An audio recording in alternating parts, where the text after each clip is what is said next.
يا الله، السلام عليكم ورحمة الله. وعليك السلام، اتفضل. حياك الله. أستاذ وليد، أريد منك طلب بسيط. من فهم من الصحابة أو أمهات المؤمنين أن آية التطهير نزلت بأمهات المؤمنين؟ لا أريد مفهومك ولا مفهوم عالم، أريد مفهوم أم المؤمنين عائشة التي قالت كما جاء في مسلم نزلت بالخمس. أين قالت أم المؤمنين حاضر، ما فيش عائشة مشكلة إن شاء الله. نزلت فيها؟ تفضل. ما في مشكلة إن شاء الله. عندما نقول محمد رسول الله، هل هناك إنسان غبي عبيط أهبل يقول أن هذه الآية محتاجة النبي صلى الله عليه وسلم أن يقول أنها شيخ وليد، عائشة لو تقول سمحت، عائشة لو تقول سمحت. بالخمس. أنت لو سمحت، توافق لو سمحت. عائشة؟ ما تهرب ما تهرب أستاذ وليد. إيه لما أخلص كلامي خالص أنت سألتني. طب ليه تكتمني؟ ليه تكتمني؟ إيه؟ طيب، مناظرة في آية التطهير.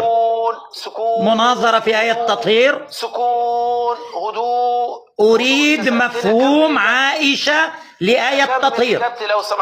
أكمل إجابتي لو سمحت.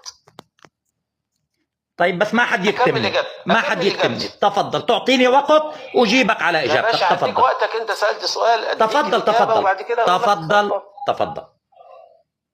خلاص. تفضل. الله عز وجل عندما يقول يا أيها النبي لما تحرم ما أحل الله لك، فما فيش إنسان غبي ولا عبيط ولا أهبل يجي يقول لنا هاتلنا حديث أن النبي صلى الله عليه وسلم قال أن هذه الآية نازلة فيه. فأنا أتحداك الآن أمام الناس، ولو خرجت من هذا التحدي هنزلك، أن تأتي بسورة الأحزاب وتقرأ من الآية 24 أو الآية 28 للآية 34، وسيب المشاهد هو الذي يقول في من. تفضل. نعم، بسم الله الرحمن الرحيم. إخوان، كما رأيتم أنا طلبت الأستاذ وليد بمفهوم أم المؤمنين عائشة. خليني أكمل. قلت له إخوان، قلت له أستاذ وليد أنت تخالف أم المؤمنين عائشة. أستاذ وليد، الآن المشاهد هو الذي سيتكلم. يا أستاذ وليد، هذا وقتي، احترم الضيف.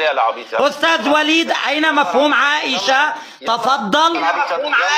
يلا